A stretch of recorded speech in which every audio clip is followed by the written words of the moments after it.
So hello guys and welcome to this video. This is the second part of the compositing passes octane cinema4D Photoshop video. Now we take a deeper look into Photoshop and how it works in Photoshop to compose these passes together or make simple compositing. First, I show you some things that you maybe need. So this is the OCIO config file. You should already have it if you use Octane, if you use Aces in Octane. So if you use Aces, this is probably what you need. If you don't use it, I don't know. I showed it in the last video, but you could also don't use it, and then you don't need this OCIO config file. Also, this is the OCIO Photoshop conversion for Mac and Windows. It's both working. So I'll show you later how it works, but if you don't have this plugin for Photoshop, you also need this to convert your image back from Aces to Rec 709 or sRGB, that the color format that you want to use. ProEXR is also important to use if you don't have a supportive file conversion for Photoshop. So I think ProEXR is using for Mac to use this EXR files with multi-layered stuff that you have your passes in. The plugin that I use is EXR.io, so this is only for Windows, and this is basically for showcasing your passes and getting it correct. So if you don't use this plugin and you import your EXR file, it should not work. So I don't know, maybe they fixed it in the newest Photoshop versions, but in the older versions it definitely don't work, and I think it still be a problem. So just download this plugin, install it. I think there is a tutorial in there how to use it and how to install it. It's not that not that difficult, and this are all the links that you need. I will put it in the description if you need it, and Now we're going to Photoshop. Go to Open. It's German here, so maybe it's a little bit weird to understand. Open your file. As you can see, go to this again. You can see the plugin is already noticing that you want to import this, and this is my my import options. If you use crypto masks, that's also a thing that you can use in the passes. We don't do this in this tutorial, but you could also make it transparent and not black and white and everything. So this is a few options that you can use, and that are my settings, and I just imported it. I never had problems with that, so basically I use it. So after you imported it, you see that you have a few passes. Everything is set it up correctly. You should quickly take a look at it and make sure that you have everything. You have the Denoise Beauty pass, so this is everything together. So this needs to go to the bottom.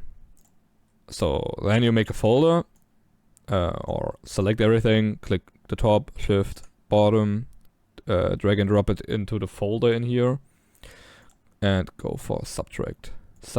But this layer is wrong. I guess there is one light that had no light ID. That's the problem. So I did a little mistake. As you can see, we did a little mistake. So we have light 1, light 2, and we need light 3. So that's because it should make sure that you have all exported. Because we have 3 lights, that's what I forgot. So if you go in here, you have the 2 and the 3, and you need to, it's really important that you set up every light that you have in the scene to have the full control of everything that you do.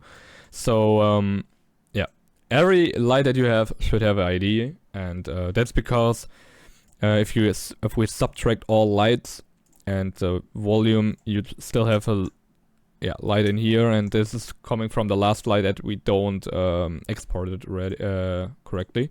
So we rendered it out again, and as you can see, everyone makes mistakes. we should have yeah, all set it up correctly. So now we put this to the bottom. We got our light passes. This is not a light pass, this is also not a light pass, but we also want to subtract it.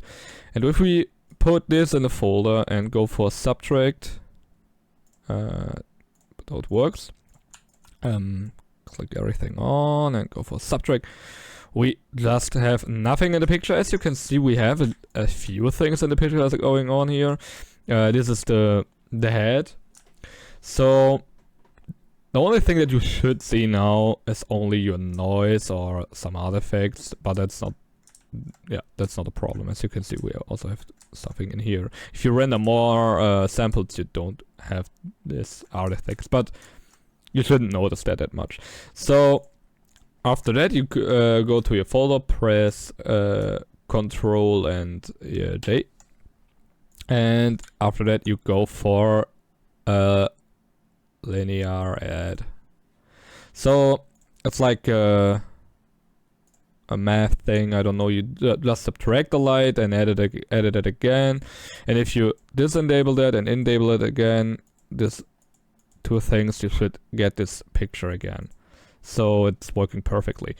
It's important for the start that you go for image and go for 32-bit. If this is not enabled, you should do it inside of Octane.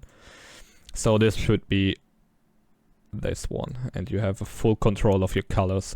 And now you can set up your thing.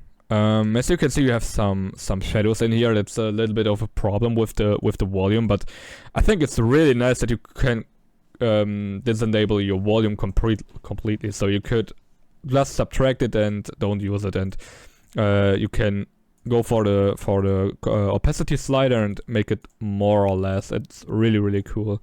I really like it.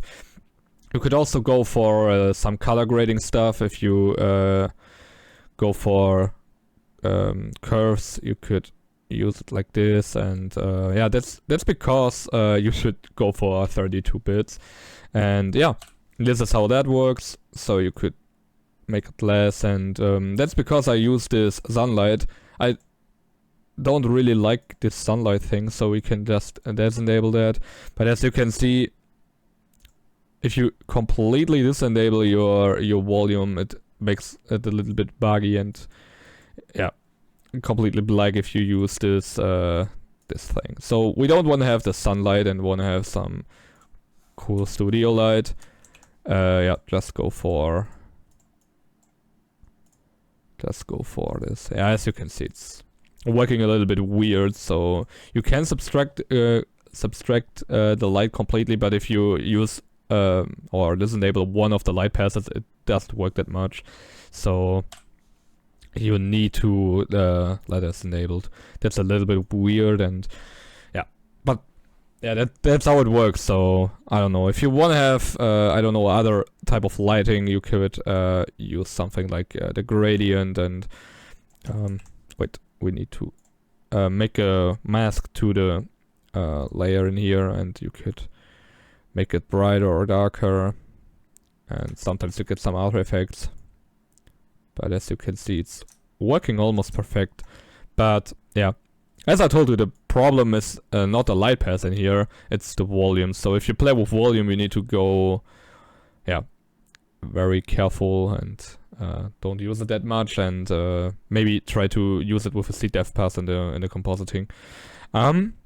You could also use color and saturation tag, and you change the color, so you go for more like a saturation and make yeah, like this. Go to colorize, and you could also change the color in the compositing. It's really nice, so you have the full control of the lights. So as I told you, the only problem that we have now is the volume. That's what's creating these artifacts, but you could completely change it. So here you have the emitter. For example, you don't like this color and you want to have it blue or something, you could completely change it. And this is so nice and important. And if you work in a studio or something, you could just send the EXR file and yeah, change it. It's really nice. So maybe we go for a red light on the right one. So you want to have this in red, and yeah. Now you change the complete look of your picture. Okay, now the compositing post-processing thing is not working that good because it's using the old information. But yeah, for changing things and art direct your scene, it's working completely fine. One thing that I forgot to tell you is how to transform your image back to the right colors. So if you want to transform it back to from ACES to your display color like sRGB or Rec 709, you go to filter, and if you installed the plugin correctly that I already showed you, this OCIO plugin, you go to Open Color IO, go to custom, go for your ACES config file, and I used the 1.0.3 in cinema, so we go from input that we already set it up, ACES CG, to output Rec 709. As you can see, the colors are now not that desaturated, but everything is too bright, and you can fix it by using a color node or going here to color. I don't know what is in English. I think it's something like brightness, or I don't know. Yeah, and you go for the gamma, and the gamma is like you have a gamma of 1, but you need to divide it by 2.2, so you get this number here. So you don't need to go for 0.555 or something, and then you should have something like the picture that you already got in your render viewer.